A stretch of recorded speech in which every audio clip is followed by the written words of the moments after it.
Di tengah gemuruh zaman Majapahit yang mulai redup, seorang pangeran muda lahir dari garis darah ningrat dan spiritualitas tinggi. Ia bernama Pangeran Cakrabuana, anak dari Prabu Siliwangi, Raja Besar Kerajaan Pajajaran.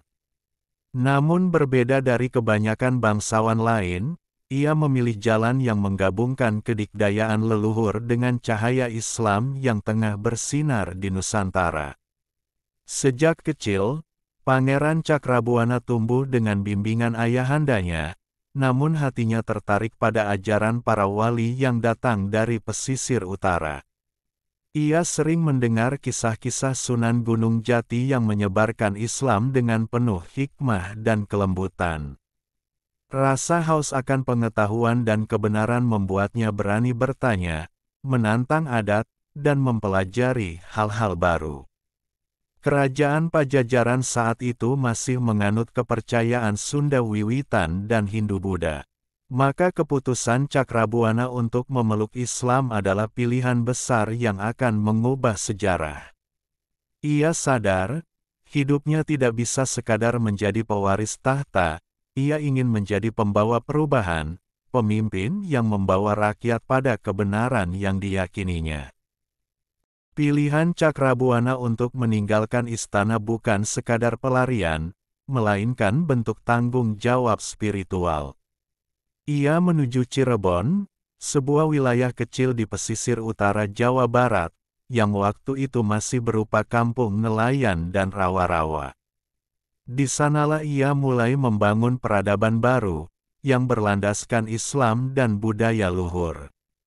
Ia membuka lahan, mendirikan balai pertemuan, dan mengajarkan ilmu kepada penduduk sekitar. Nama kecil kampung itu adalah Caruban, namun lambat laun mulai dikenal dengan nama Cirebon, berasal dari kata ci, air, dan rebon, udang kecil, mencerminkan hasil alam utama daerah tersebut. Pangeran Cakrabuana tidak hanya menjadi pemimpin duniawi, tapi juga guru ruhani.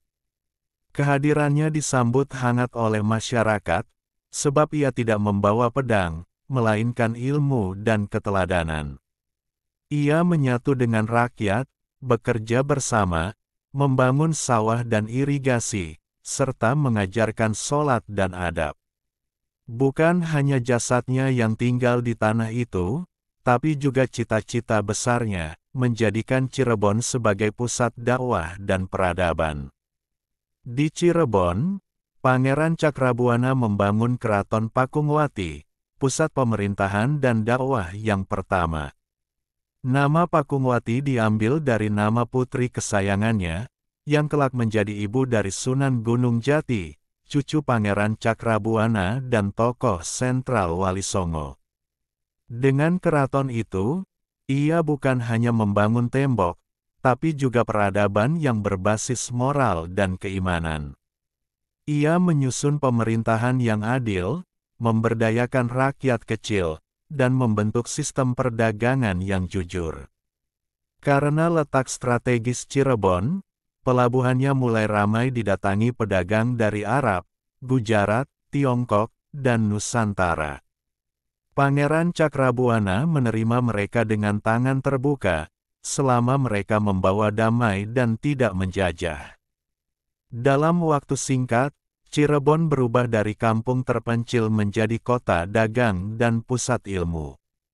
Masyarakat hidup rukun dalam keberagaman, dan nilai-nilai Islam tersebar tanpa paksaan. Semua berkat pendekatan Pangeran Cakrabuana yang tidak memaksa, tetapi menunjukkan kebenaran lewat akhlak dan kerja nyata. Namun jalan dakwah tidak selalu mudah. Sebagian pihak di kerajaan Pajajaran memandang langkah Cakrabuana sebagai bentuk pemberontakan. Mereka menganggapnya menghina warisan leluhur. Bahkan, sempat dikirim pasukan untuk menghentikan pengaruhnya di Cirebon. Tapi Cakrabuana tidak gentar, ia percaya kebenaran akan menang dengan kesabaran. Alih-alih membalas dengan kekerasan, ia menyambut musuh dengan musyawarah. Ia menunjukkan bahwa ajaran Islam tidak bertentangan dengan budaya Sunda, bahkan memperkaya dan memperhalusnya. Ia merangkul para tokoh adat, dan mengajak mereka melihat sendiri kehidupan masyarakat Cirebon yang makmur, rukun, dan bersih dari ketakutan. Lama-kelamaan, para penentang mulai luluh. Banyak di antara mereka yang kemudian justru memeluk Islam dan membantu membangun wilayah baru. Pangeran Cakrabuana berhasil menebarkan Islam bukan dengan pedang, tetapi dengan peradaban. Ia menjadikan Cirebon sebagai contoh nyata bahwa Islam bisa tumbuh dengan harmoni di tengah budaya lokal. Tahun demi tahun berlalu, dan Cirebon tumbuh pesat. Pangeran Cakrabuana tetap hidup sederhana. Meski ia bisa memerintah dengan kemewahan, ia mengajarkan bahwa pemimpin adalah pelayan rakyat, bukan penguasa yang harus disembah. Karena itu, rakyat mencintainya bukan karena kekuasaan, tapi karena ketulusan dan keberanian hatinya. Saat usianya bertambah tua, ia mulai menyiapkan penerus. Ia mendidik cucunya, Syarif Hidayatullah, yang kelak dikenal sebagai Sunan Gunung Jati. Dengan penuh perhatian, ia menyadari bahwa masa depannya harus dititipkan pada generasi yang memahami zaman, namun tetap teguh pada nilai-nilai iman dan kemanusiaan. Pangeran Cakrabuana wafat dalam ketenangan, di tengah masyarakat yang mencintainya. Ia dimakamkan di Kompleks Astana Gunung Jati, tempat yang hingga kini masih diziarahi ribuan orang. Warisannya bukan hanya bangunan dan pemerintahan, tapi juga semangat dakwah, keberanian melawan arus, dan keikhlasan dalam memimpin. Setelah kepergian Pangeran Cakrabuana, sosok dan ajarannya tetap hidup di hati masyarakat. Namun sebelum wafat, ia telah memastikan bahwa pemerintahan dan dakwah tidak akan berhenti. Ia memberi wasiat agar Cirebon terus dijaga sebagai negeri yang adil, makmur, dan bersandar pada nilai keislaman. Wasiat itu diterima dengan penuh tanggung jawab oleh Syarif Hidayatullah. Cirebon di bawah kepemimpinan Syarif Hidayatullah semakin berkembang. Namun semua itu berdiri di atas pondasi kuat yang telah dibangun oleh kakeknya. Pangeran Cakrabuana telah meletakkan dasar spiritual dan sosial yang kokoh, pendidikan, perdagangan, dan pergaulan antar bangsa yang berbasis pada adab dan ilmu. Warga Cirebon sering menceritakan kembali kisah hidup sang pangeran. Bagi mereka, ia bukan sekadar raja, tapi bapak peradaban. Setiap sudut kota, dari pelabuhan hingga sawah-sawah, menyimpan jejak langkahnya. Namanya terus disebut dalam doa, dalam pengajian, dalam percakapan sehari-hari, sebagai panutan yang tidak akan tergantikan. Hubungan Pangeran Cakrabuana dengan para wali sangat erat, terutama dengan Sunan Ampel, yang menjadi salah satu guru spiritualnya. Dari Sunan Ampel pula, ia mengenal metode dakwah yang santun, pendekatan kultural, dan pentingnya membangun peradaban yang inklusif. Ia membawa semangat itu ke Cirebon dan menyesuaikannya dengan adat setempat. Cirebon tidak pernah memusuhi keragaman. Ajaran Pangeran Cakrabuana menekankan pentingnya toleransi dan dialog antaragama. Di masa awal, banyak warga yang masih memeluk kepercayaan lama, namun mereka tetap dihormati. Dakwah dilakukan secara halus, melalui keteladanan dan pelayanan sosial. Kehadiran para saudagar Muslim dari luar negeri juga memberi warna tersendiri. Di bawah pengaruh Cakrabuana, perdagangan dan dakwah berjalan beriringan. Para pedagang tidak hanya menjual barang, tapi juga menyebarkan nilai-nilai Islam yang mulia. Cirebon pun dikenal sebagai kota yang terbuka dan ramah terhadap siapapun yang datang dengan niat baik. Tidak hanya dari sisi spiritual, Pangeran Cakrabuana juga dikenal sebagai ahli tata kota. Ia menyusun wilayah Cirebon dengan perencanaan matang, keraton, masjid agung, alun-alun, pasar, dan pelabuhan diletakkan secara strategis. Semua demi menciptakan keseimbangan antara pemerintahan, ekonomi, dan ibadah. Ia juga mengatur sistem irigasi yang membuat pertanian berkembang pesat. Penduduk yang tadinya bergantung pada laut, kini mulai bercocok tanam dengan hasil melimpah. Pangeran Cakrabuana mendorong warganya untuk mandiri secara ekonomi, agar tidak mudah dijajah atau ditekan kekuatan luar. Dalam bidang hukum, ia memperkenalkan sistem keadilan berbasis syariat Islam, namun tetap mempertimbangkan nilai adat dan musyawarah. Jika ada sengketa, ia turun langsung menyelesaikan, kadang hanya dengan kata-kata bijak yang membuat dua pihak saling memaafkan. Ia adalah pemimpin yang adil, tidak berpihak, dan mencintai kedamaian. Salah satu warisan penting Pangeran Cakrabuana adalah membangun Masjid Agung Sang Cipta Rasa, masjid tertua di Cirebon yang hingga kini masih berdiri kokoh. Masjid ini menjadi pusat kegiatan keagamaan, tempat salat, belajar, dan bermusyawarah. Ia menyatukan rakyat lewat masjid, bukan hanya sebagai tempat ibadah, tapi juga ruang sosial. Masjid itu dibangun dengan arsitektur yang menggabungkan gaya lokal dan pengaruh luar. Atapnya berbentuk limas bertingkat, khas arsitektur Jawa, namun dengan ornamen kaligrafi Arab yang memperlihatkan identitas Islam. Tidak ada menara tinggi, sebab ajaran sang pangeran menekankan kesederhanaan dan kerendahan hati. Hingga kini, masjid itu masih digunakan oleh ribuan jamaah setiap harinya. Di sana, sejarah hidup. Setiap tiang dan dindingnya menyimpan cerita perjuangan. Masjid itu menjadi saksi betapa Pangeran Cakrabuana bukan hanya membangun bangunan fisik, tapi juga menanamkan semangat keagamaan yang hidup dari generasi ke generasi. Cirebon kemudian menjalin hubungan diplomatik dengan Kesultanan Demak, yang saat itu menjadi kekuatan Islam terbesar di Jawa. Hubungan ini tidak semata-mata politik, tetapi ikatan keagamaan dan tujuan bersama untuk menyebarkan Islam yang damai. Pangeran Cakrabuana dan para penerusnya berperan besar dalam menyatukan kekuatan Islam Nusantara. Karena hubungan itu pula, Cirebon mendapatkan dukungan ekonomi dan militer dari Demak, tetapi tetap berdiri sebagai kerajaan yang mandiri. Pangeran Cakrabuana mengajarkan bahwa kekuatan sejati bukan pada senjata, tetapi pada persatuan umat dan ilmu pengetahuan. Ia menjaga agar Cirebon tidak terjebak dalam ambisi kekuasaan. Keberadaan Cirebon di tengah kekuatan-kekuatan besar seperti Demak dan Pajajaran membuat posisinya strategis. Tapi Cakrabuana berhasil menjaga keseimbangan.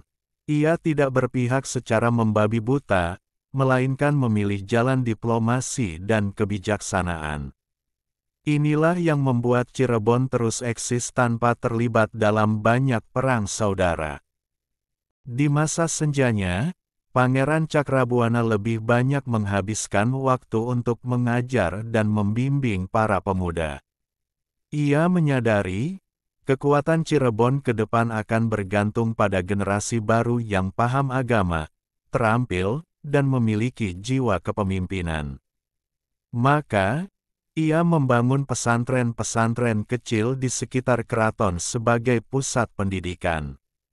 Para santri datang dari berbagai penjuru, dari pesisir utara, pedalaman Priangan, hingga wilayah Banten.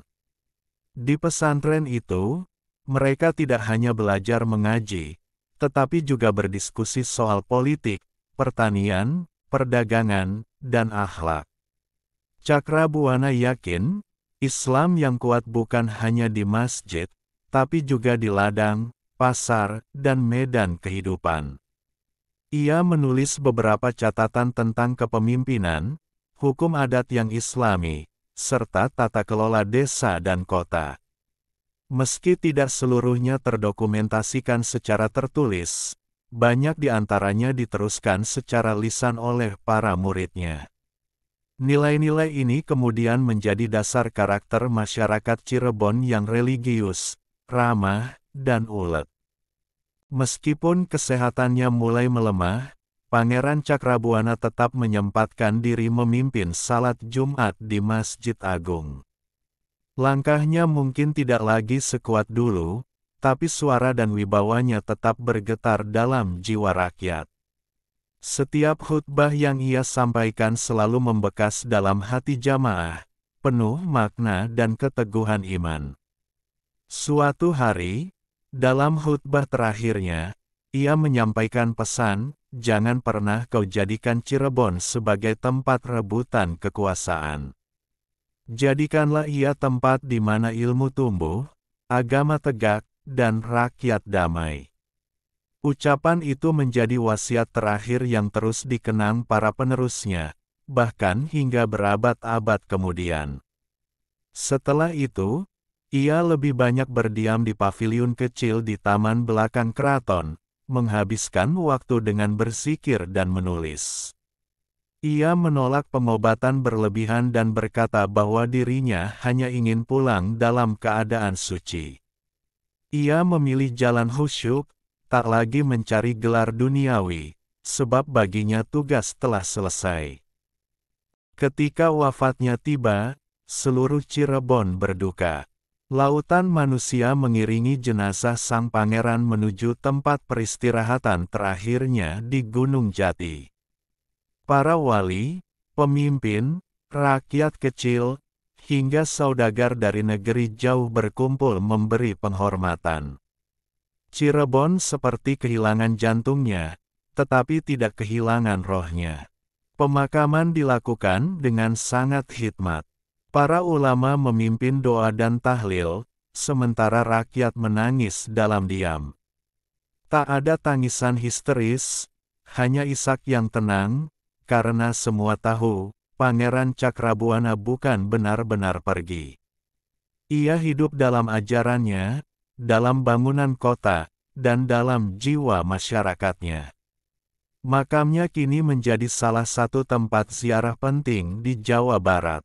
Bukan untuk menyembah, tapi untuk mengenang, untuk belajar dari jejak perjuangan orang saleh yang membangun negeri tanpa pamrih. Orang-orang datang membawa harapan, bukan hanya doa, agar bisa mewarisi sedikit saja dari keteguhan dan kearifannya. Nama Pangeran Cakrabuana terus hidup dalam sejarah Indonesia. Ia dikenal sebagai pionir kerajaan Islam pertama di tanah Sunda, yang tidak hanya membawa peradaban baru, tetapi juga membuktikan bahwa Islam dan adat bisa bersanding. Warisannya terlihat dari cara orang Cirebon berbicara, berpakaian, berdagang, dan beribadah. Tidak banyak pemimpin yang bisa menyatukan kekuatan spiritual dan politik seperti dirinya. Ia tidak hanya dihormati oleh umat Islam, tapi juga dikenang oleh masyarakat adat dan kelompok-kelompok budaya lain. Ia adalah bukti bahwa Islam datang bukan untuk menghapus, tapi untuk menyempurnakan kehidupan lokal yang sudah ada. Kini, anak-anak sekolah mempelajari sejarahnya. Para akademisi menulis jurnal tentang pengaruhnya. Dan para dai menjadikan kisahnya sebagai contoh dakwah beradab dan bermartabat. Pangeran Cakrabuana bukan hanya tokoh sejarah, tapi simbol harapan bagi bangsa yang sedang mencari jati diri di tengah zaman yang terus berubah.